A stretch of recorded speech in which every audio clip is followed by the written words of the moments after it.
girl's girl until a man walk in the room. Y'all, it's time to finally talk about this fake girls epidemic, because low-key, it's an epidemic and it might be contagious. And it's been so many case studies going around the world with this whole, like, I'm a girl's girl. And I done been told y'all that doesn't really exist in theory. Like, I wish it did. See, let me back up, because I'm moving way too fast, y'all. Because I got so much on my mind on this topic that I'm just, like, straight out the gate ready to go.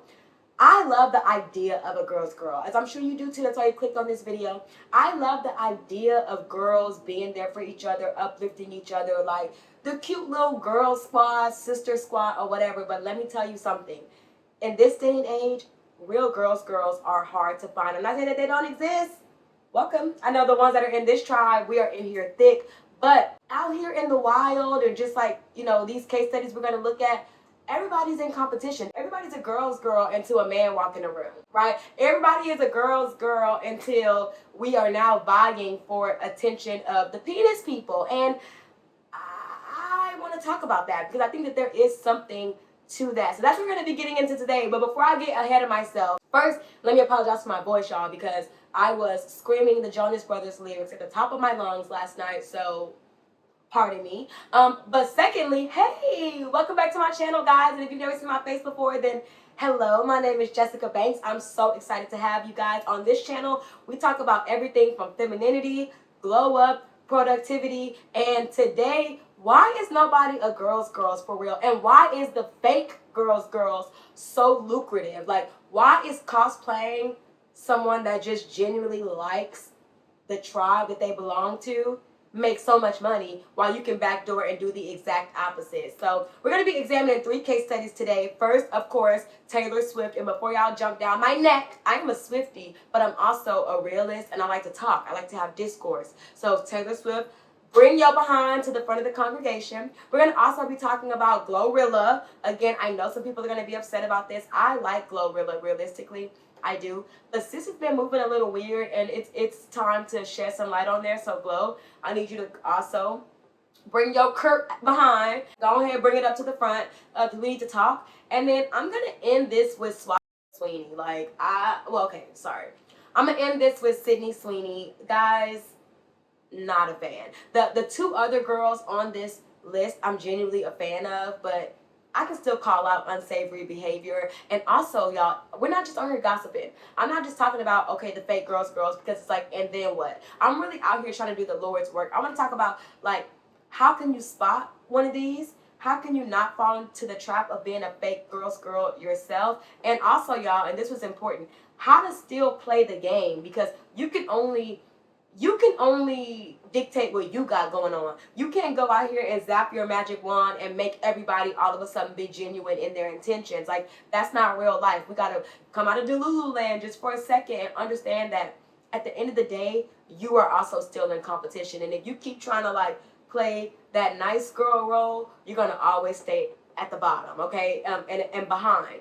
the ones that are faking the girls role. And I don't want that for y'all. So I know that's a lot. But I'm very excited about the video. If you're into all of this stuff, guys, don't forget to like, comment, and subscribe. I post a video every week, multiple times a week, about how to live your best life in real time. And sometimes we even take real case studies and examine them, because you can learn from everybody. So anyway, let me stop yapping, y'all. Again, I'm so excited about this topic. I'm getting ahead of myself, and I'm literally jumping out of my bones. Let me back up, take a breath. Okay, try to catch my breath. And let's get into it. So first, I want to talk about what is a girl's girl. Now, I have a computer right here. Let's ask Google. What does Google say a girl's girl is? Let's see. So according to Google, a girl's girl is a woman who is supportive of other women, viewing them as allies rather than competitors.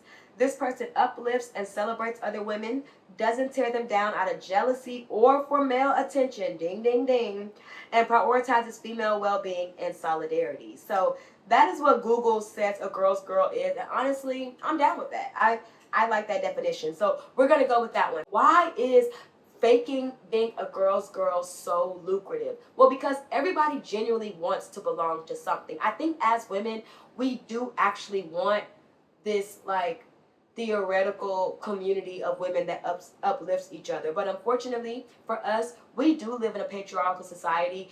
where the resources are scarce, and the resources that a lot of these fake girls are going after is male attention, right? And so because they feel like that's scarce, they use other tactics to be sneaky, to finesse, and to ultimately compete. I told y'all in my other video, while you're complaining about the game, you need to learn the rules and learn how to bend it in your favor. Now, bending those rules does not include tearing down women, so let's talk about why that does not work. So I want to start off with my good sis Taylor Swift. She needs no introduction, but if you just want me to do you the honors, Taylor Swift is one of the biggest pop stars of our world today. Some of y'all out there are comparing her to Miss Beyonce, and hey, I'm going to leave that to y'all. But I will say that she genuinely, when you talk about superstars, there's not that many in music. Drake, Beyonce, Taylor Swift, Miley Cyrus, right? It's not many people that we're like, okay, you are a superstar.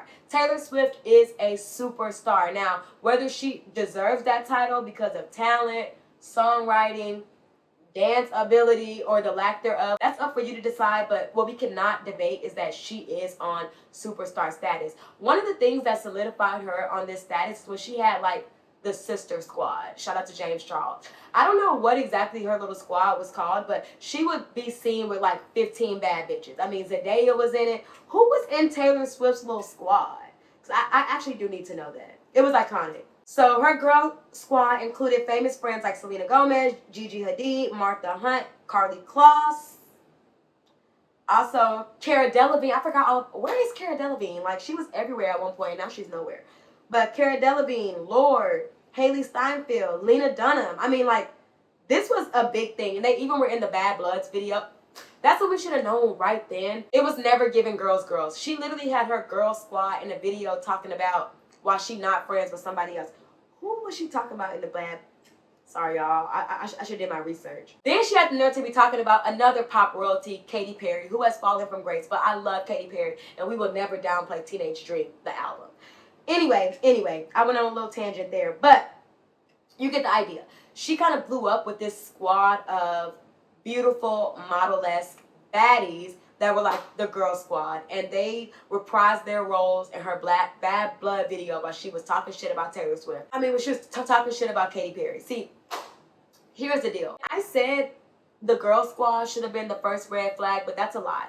The first red flag, let's take it back to Teardrops on My Guitar, which is her first album. I love this album, y'all. I've been a Swiftie since middle school, so I'm true to this for real. But, since back then, she literally writes music about not being the girl that he chose. He ends up choosing another girl. That You Belong With Me, huge song, great song, love the song. But that's literally the pick me anthem. She wears short skirts, I wear t-shirts. She's cheer captain and I'm on the bleachers. It's okay, girl. So just because she's inherently likes mini skirts and the cheer captain, she's not good for him. Girl, what is it giving? But back in the day, as middle school girls, we can relate to that, to not always being the popular one and not being chosen. But at the end of the video, the whole video, she was telling him, but you belong with me. You belong with me. The girl in sneakers and on the bleachers. The girl that understands you. And she's too busy dealing with makeup and hair. And I just want to wrestle in the backyard. It's girl, calm down. Okay? Calm down. Calm down. But we should have known then that Taylor Swift was giving Fake Girls-Girl. But she rebranded. She had this girl swap. But now let's bring it up to why we're talking about her in this video. Because all that's old news. We've been knew that. Why am I bringing her up in Big 2025 in this video? Well, because enter Travis Kelce. I'm a football fan, y'all. And low-key, I've been thinking about doing football videos for the girls. Explaining positions, formations, rules. I know that's way left field. But if y'all are interested in that, let me know. Because I'm so down for that. Anyway, Travis Kelce, he is a tight end. Honestly, one of the best tight ends in the game. Or he was. But for the, whatchamacallits, the Chiefs. And we know Chiefs are the new age Patriots. And Patrick Mahomes is a new age Tom Brady. So, Travis Kelce is on, basically just think of this as the dream team. He has his own girl squad of baddies. Except they're in pads and they throw around a pigskin. But you get the idea. So, he's on the dream team. And him and Taylor Swift, they literally became the mega couple, right? Now, all his girlfriends have never looked like Taylor Swift a day in their lives. He typically dates people like, enter his ex-girlfriend, Kayla Nicole. Kind of that baddie aesthetic, definitely black or black adjacent. That type of body shape, just everything completely opposite of what Miss Swift is giving, okay? When he switched to the literal this side of the spectrum from Kayla Nicole to Taylor Swift, it was a statement. I'm not gonna say it's a political statement, but damn near, okay? Like, he was letting it be known, babes, I'm going back home, and that's totally fine. Love that for him, love that for them. But all of her little fans got on the internet and started, really just tearing Kayla Nicole down. Now, I done told y'all, Taylor Swift is literally one of these type of pop stars. So all it took was one tweet to be like, y'all chill out, and she could have nipped that in the bud, but she didn't do that. Instead, she allowed her fans on both her platforms, under her pictures with Travis Kelce, and on Kayla Nicole's platforms, and all on X, and just literally everywhere.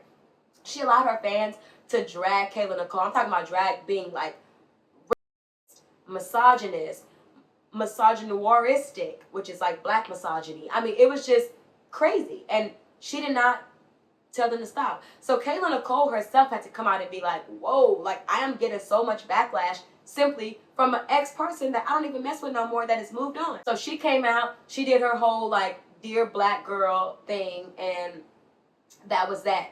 Now, in Taylor's highly anticipated album, The Life of a Showgirl, that just came out, she was definitely taking some digs at Kayla Nicole, and I was not feeling it. When I heard everyone talking about that, I was very open-minded, because I was like, you know what, I like Taylor Swift. And I know that y'all may think she's boring, or, she just don't do it for you, but she do it for me, and I'm okay with that. So I came very open-minded and very much so ready to defend my good sis. But when I heard them lyrics, Taylor, I cannot defend you. You were talking about Kayla Nicole, and that's not cool. You already got the man. You already got picked. Like, it's not that deep. You already did not call off the Swifties that were being so disgusting to her. It was no need for this highly anticipated album to be riddled with digs at Kayla Nicole. And dare I say, black women. Now, I don't want to go that deep, because I'm trying not to go that deep with it, but dare I say black women. So let's take a look at some of these lyrics. So first, on her song Opalite, which I must say the song is cute. She's basically, using gym analogies like, oh, my skies used to be so dark, but now they're opalite. I don't know the words, but it's a cute song, right? But in the song, she says, you couldn't understand it, why you felt alone. She was in her phone, and you were just a pose. Now, you might be like, Jess, you're reaching. That has nothing to do with Kayla Nicole. But, oh, it does. If you're chronically online like me, which I'm actually not. I had to do some research for this. But basically, there was a viral video of Kayla Nicole on her phone, right? She was just posing with Travis Kelce, and then kind of went back to her phone. And he was visibly and verbally upset about this, right? He was like, can you get off your phone? Can you be present in the moment? And like be here with me. But she was just kind of like on her phone trying to do her social media thing, and it was like a thing. So that was oddly specific, but I kind of let that go. I was like, you know what, maybe we are reaching, or maybe she wanted us to draw that conclusion just to get buzz around, but really it wasn't given that. I let her slide on the Opalite song, but between me and you, Taylor, I know that you was talking about Miss Kayla Nicole, and I wasn't really feeling that, but hey, so that was that. But in another song, I believe it's called Eldest Daughter. It is called Eldest Daughter. She said, the chorus goes, but I'm not a bad... Y'all, I gotta look it up. I'm sorry, because y'all gotta hear this. Okay, so the lyrics go, but I'm not a bad bitch, and this isn't savage, but I'm never gonna let you down. I'm never gonna leave you out. So many traitors, smooth operators, but I'm never gonna break that vow. I'm never gonna leave you now. Anyway, cute writing, but here's the deal. I do think that there's something to this. I'm not a bad bitch. I'm not a savage. That's not inherently black women or Kayla Nicole, but it kind of is. Like, bad bitch and savage is really synonymous with black culture, and Taylor Swift knows this. She has never spoken like this in any of her music, and I'm telling you guys, I can say that because I've been a Swiftie from day one. I'm talking about perm, rod, curls, the guitar, the Nashville, country, Tennessee accent. Yeah, I've been a fan since day one. It was never given this. This is not how Taylor Swift speaks, and this is Kayla Nicole coded. You know, Kayla Nicole gives off the baddie aesthetic, the savage aesthetic, and Taylor Swift is tapping right back into her "You Belong with Me" bag. You know, I know what you're used to, and I'm not that, but I will never, you know, leave you down, or I'll never break you down, I'll never leave you. It's like, it's giving, I know this is what you're used to, and this is what you want, but I promise you, baby, I'm what you need. I know you wanted that bad beat over there, Miss Kayla Nicole, and all her predecessors. Like, it wasn't just Kayla Nicole that he dated that had that aesthetic. Every woman that we know, Travis Kelce to date, has been that aesthetic. And then boom, billionaire Taylor Swift. You know what I'm saying? I'm not saying he had ulterior motives. I'm just giving you some context. So I'm not feeling that. It's either giving you throwing some shots or you're insecure. It's okay to be somebody's wild card, but you got to be confident in that. So anyway, she's been giving off fake girls since 92. I don't know how old she is, but it's been given that. And though I'm still like, I'm hanging on by a thread. I am still a Swiftie. I am still tuned in. I'm not really feeling it, Taylor. I'm going to need you to get a little bit more creative and not use black women or Kayla Nicole as the basis of your lyrics. Let's keep it to your life experiences and the men that you mess with, and let's leave it to the rivers and the lakes that you're used to. Thank you. But let me tell you something. Kayla Nicole ate sis right on up, y'all. Kayla Nicole definitely got her lick back on Halloween when she dressed up as Toni Braxton. He wasn't man enough for me. Girl, she ate up Taylor Swift, and honestly, I was so here for her because not only did she look drop dead, she looked spectacular in that TikTok video or in her little short. The lyrics were spot on, baby. There was no room for guessing. We knew exactly who she was talking about. You and your man. That's what are you thinking? Do you know about your husband? Do you know, girl, what's the word? Because yes, ma'am. I'm not thinking about him, but you married him. If a woman told me I'm not thinking about him, but you married him, girl, I would just want to like throw up and you cry on the side of the road because that's so sad. What are you thinking? Did you know about us back then? Do you know I dumped your husband, girlfriend? I'm not thinking about him, but you married him. Ooh. Do you know I made him leave? Do you know he begged to stay with me? He wasn't man enough for me. And the part of the song that Miss Thang did was the part where she repeated that chorus 3 good times, so you knew that she meant it. Baby, she ate Taylor Swift right on up, and I'm here for it. I'm glad she did that because Taylor Swift deserved that. Anyway, moving on to our second case study now. Let's talk about the good sis Gloria Hallelujah, aka GloRilla. Now, let me just start by saying I genuinely like GloRilla. Like, I think she is very talented. I love the fact that she took critique when y'all was eating her up about that whole like cha-cha slide song or whatever. Didn't listen to it, don't know it, none of my business. When y'all were eating her up about that, she didn't get upset and call y'all broke on the internet. She instead went to some boot camp, learned how to perform better, went to a writer's workshop. Like, she did the work to perfect her craft, and she came back stronger and then got a hit debut album in Gloria or whatever it's called. I don't know. So, Glorious. I think GloRilla is great. I love GloRilla. But GloRilla has been moving shady, and she's been giving Fake Girls-Girl, and I'm not here for it. So here's the deal. We've all thought that Glo was a girl's girl because, first of all, when she came out with F&F, that was literally a cultural reset. I'm F-R-E-E-F, nigga free, don't, right? So when she came out with F&F, like, not only did she get on, she put all her homies on as well. They're in the videos, and in a lot of videos, like, subsequent after that. Also, Gloss Up was able to get her own little something, and then she brought, you know, K Carbon and whoever, all the girls on Shibuya or whatever. Like, it was really giving girls. Like, even in her videos and her shows, Glo would have her friends as the background dancers. She gave that true Memphis vibe, and I was like, yeah, like, being a girl's girl is like so cool, and like I love that Glo is like bringing her friends up, and like this is so fun, right? Then she went on tour with Miss Megan Thee Stallion, and I was at that tour right on in Houston, Texas, and it was good. I was like, yes, like I'm living for, you know, Miss Unproblematic Queen, just liking everybody in the industry and like being a girl's girl. I really love to see it, right? And the concert was banging, so we love to see it.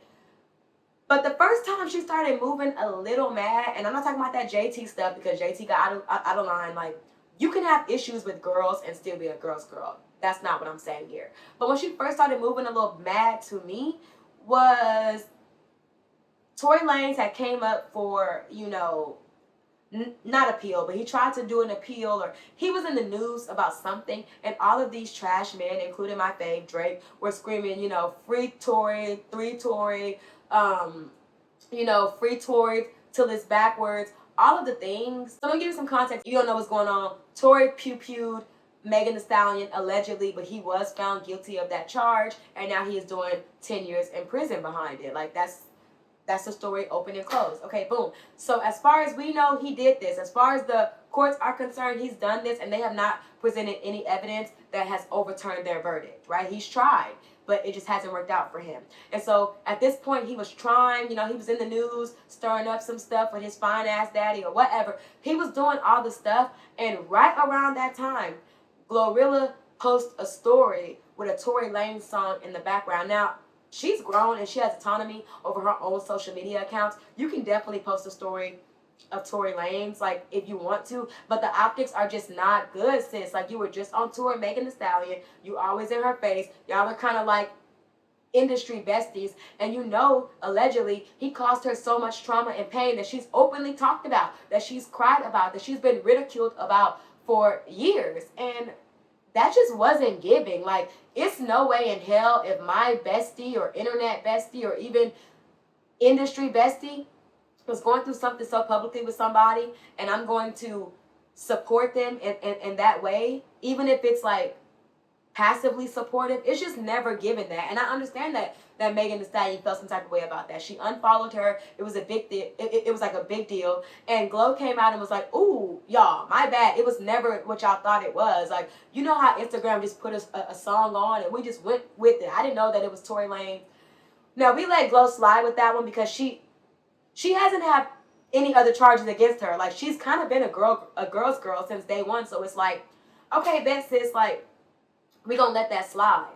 But now, she hasn't been seen with Megan around, you know, lately. So people have been speculating. And somebody tweeted something along the lines of, Megan stopped hanging out with Glo as soon as her album outsold. I told you the album was good, and it did outsold Megan. But Glo had the nerve to like the tweet. Now, even if that is true or not, that was not a good look. And, you know, she liked, and then Herb unliked it. But the thing is, when you do something on the internet, it is forever. It doesn't matter if you immediately in like light speed undo it. Somebody is watching. Like, there are sleuths on the internet that's just waiting for you to fuck up. Okay, so she unliked it immediately and tried to say, you know, it was an accident as well. But I don't even believe in coincidences the first time. So you gotta know I'm not believing in the coincidence the second time. It just wasn't given. There is something going on between her and Meg. They're choosing to keep it off the timeline, which I appreciate. Well, Meg is choosing to keep it off the timeline, but Glo doing little subtle slick shit like that, either put an address on it and say what you need to say, or just leave it off the timeline. Like, that's how it works. So it's just not, it's not giving. Like, everybody out here is kind of like dogpiling on Meg. And even if you feel like she wronged you or started treating you funny after you sold or whatever, if you were ever her friend, to respect the friendship, I just wouldn't add on to the dog pile. Even if it was just for a split second with a like and an unlike. Y'all were never given friends. It's friends that I've fallen out of that it's still secrets I will never tell. It's still things I will never say. It's still actions I will never do because I respect the friendship that we once had. And that comes with really being a girl's girl. You know what I'm saying? So, Glo, I don't know. The verdict is still out in the air for you. Taylor Swift, we know you're not a girl's girl. Like, you have been charged, indicted, whatever. Glo, we're still out waiting for the verdict with you. But please, let's move a little smoother because the way you've been moving, girl, it's giving grimy. And I don't want that for you. And everybody's been picking up on it, you know? Like, there's been a lot of discourse about this online, and you do not want that to affect your bottom line, okay? You better take a page out of Sexy Red book, be cool with everybody, and whoever you're not cool with it, keep it cute and don't let us know, okay? Okay? And finally, I had to save the worst for last. Miss Sweeney, just kidding. Miss Sydney Sweeney. Now, let's get the basics out of the way. She's gorgeous. We know that. That's not what this video is about. Before y'all get in the comments saying I'm hating or jealous, absolutely not. She has a beautiful rack. She shows it off at every chance she gets. Side note, the insatiable need for her to be ogled and objectified by a certain demographic of men is really scary to me. Every brand deal or everything she aligns herself with has to do with the objectifying of her from a certain demographic of incel, weirdo, basement dwelling dweebs. And that's weird to me. See, Sydney Sweeney is different from these other two in the way that she was never faking girl. She was never really like squad coded like Taylor Swift or like GloRilla. She was more I'm gonna root for you as long as I'm better than you. You know, I'm starting to believe that Cassie on Euphoria was not a character. I enjoyed her portrayal of Cassie. I think that she is a pretty decent actress. I think she has a pretty decent face. I think she has a great rack. Okay, like I was supportive of her portrayal of Cassie. Obviously, Cassie was like a dunce, a nutcase, but I was cool with Sydney Sweeney as Cassie. I think that was a very titillating, no pun intended, role, and I'm cool with it. But Sydney Sweeney has had a disaster of a year. Like, she has had a train wreck of a year, and the crazy thing is like she's literally driving the train. Like, she is purposely diving into the iceberg, okay? Like, she wants the smoke, but then, like, it's not cool enough to stand on the business behind it. Anyway, so let's get into what I'm talking about. As I'm sure you guys know at this point, the I Have Good Genes ad. That whole thing was just a mess. Jeans, Jeans, the jeans, Genes. It was a play on words, the homonyms or whatever you call them, homophones or whatever.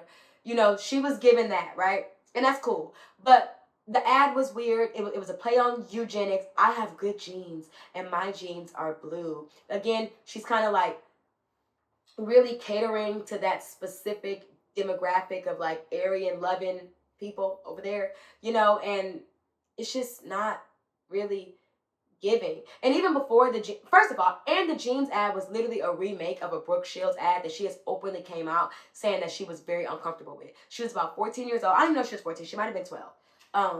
It was really disgusting. Okay, she was 15. It was a Calvin Klein ad. She was literally the whole time contorting her body, her little prepubescent body into these crazy positions, trying to get these jeans on. And it was about how like having good genes and genes are passed down from generation to generation. You know, and all of that, you know, and she came out talking about how uncomfortable she was, not only then, but especially now in this whole ad. She doesn't like the messaging. She definitely does not like the optics, and it's just not okay. And she had a whole documentary about this. So why anybody would like even suggest remaking the ad is crazy, but why you would even be okay with being the face of that is crazier to me. A woman came out and said that this was not okay. She felt objectified, and why would you go and backdoor and do the exact same thing? It's because you love being objectified. You love it. Again, all that girls mess goes out of the window when male attention is on the line. You love it, Sydney. Like that's who you want to be. You showed up in that stunning gown to accept the Woman of the Year or Women's Empowerment Award, and like I get it. Like you have a great body. The dress was literally stunning. It was fit for you. It was amazing. But it would be a lot more cooler if you didn't always show us your tits. Like, it would be a lot more cooler if that just wasn't expected now. If we're like, oh, here's Sydney objectifying herself once more. If it was just like you popped out, like if Zendaya would have popped out, and hold it thought, because we're going to be talking about Zendaya and why the whole fake girls thing, right? But if Zendaya would have popped out, you know, Law would have put her in that same dress, and like that would have been iconic, because it's like, yeah, like we get the vision. It's not you just objectifying yourself for the sake of objectifying yourself. This is more of like an empowering move because it's not predictable. Like it's not expected. Like Sydney Sweeney is just, even the ad she had with the whole like, you want to drink my bath water, where like making wash for men made with like some of her bath water. Not only is that not hygienic, I don't know. Like the whole men's hygiene, like what is it called? Sector, era, company, the world. It's weird. Everything has to be like so like alpha man. It's like, no, babe, just get clean.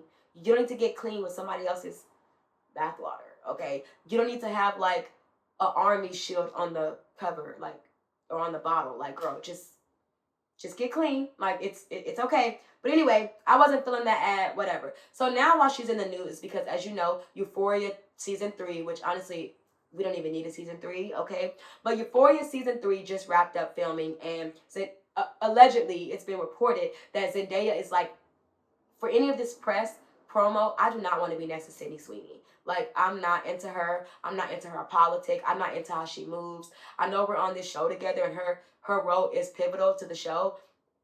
And I think Zendaya is also an executive producer on Euphoria, but she's been like, I don't want to even be associated with her. Like, make sure we're on opposite sides of posters, of cameos, of all the things, because she sucks. Her politics sucks. The way she moves sucks, and like she just sucks. And at first I was like, okay, I kind of get it, but like, girl, it's business. You have to learn professionalism. But then I heard that the good sis Sydney Sweeney was openly flirting with our love Tom Holland on the set of Euphoria when he came to visit his Mary Jane, okay, his fiance, the good Zendaya. Now, guys, that's where you lost me. Like, no, you and multiple people on set has reported that's what the issue is. Sydney Sweeney was openly fawning over Mr. Spider-Man, and being all that, and it made Zendaya uncomfortable. Now, of course, Tom is made for Zendaya. So, but you don't put nothing past nobody. I don't think that Tom is even looking at Sydney in that way, and I think that that's why Zendaya is not really tripping like that.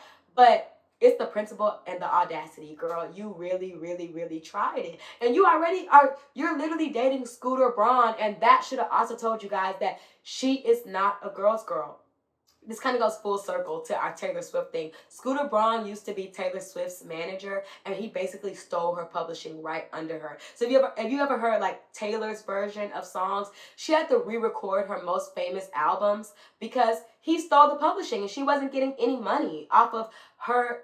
She wrote all those songs, right? Whether you like Taylor Swift or not, she writes her music. She, plays the instruments in her music, and she wasn't able to get any of the profits off of that because he literally stole the publishing. He bought them when her publishing went up for sale. Sorry, they're annoying out there. Girl, chill out. When her publishing went up for sale, one, they didn't even tell her, right? So they allowed Scooter Braun to come in, buy it at like not even a competitive price, and then let her know, oh, by the way, I own your publishing and you're not getting any money. And she's like, what? She fought.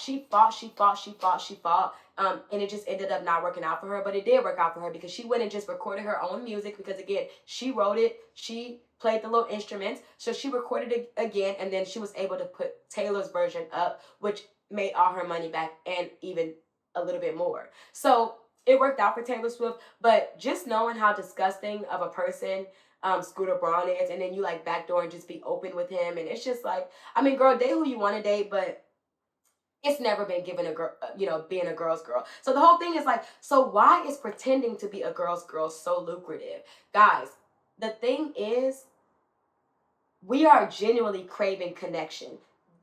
This whole post Panini world is genuinely craving like a community to belong to. And so selling the facade of like being one and being, and especially with like the state of the administration in the world, selling that facade is extremely lucrative. But here's how you cannot fall into that trap. Number one, if you see somebody moving mad or like moving weird, you don't always have to speak on it, but just always take note of it. And it's okay to change your relationships with people. Also, it's okay to let go of relationships that you've had for a very long time. A lot of times we feel obligated. Like, I just cut off a relationship of my oldest friend. Not my best friend, let me be very clear, but my oldest friend. We've been friends since middle school, and I always just thought, like, well, she's the person that's known me the longest. But when people are moving mad, it doesn't matter. Quality over quantity, ladies. Like, you don't need a super, stacked up girl squad of 15 baddies. What you need instead is to surround yourself with women that genuinely have your best interest in mind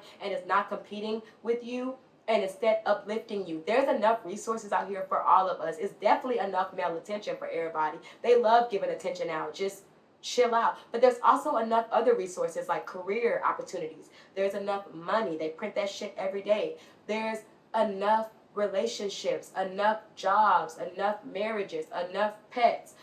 There's enough for us all. Like, we don't have to have this crab in a bucket mentality. Matter of fact, the moment you start actually uplifting each other is the moment that will achieve world peace. So anyway, y'all, that's all I have for you. I really hope that I didn't even slam my computer like I want to. The moment we actually start uplifting each other is the moment that we will achieve world peace.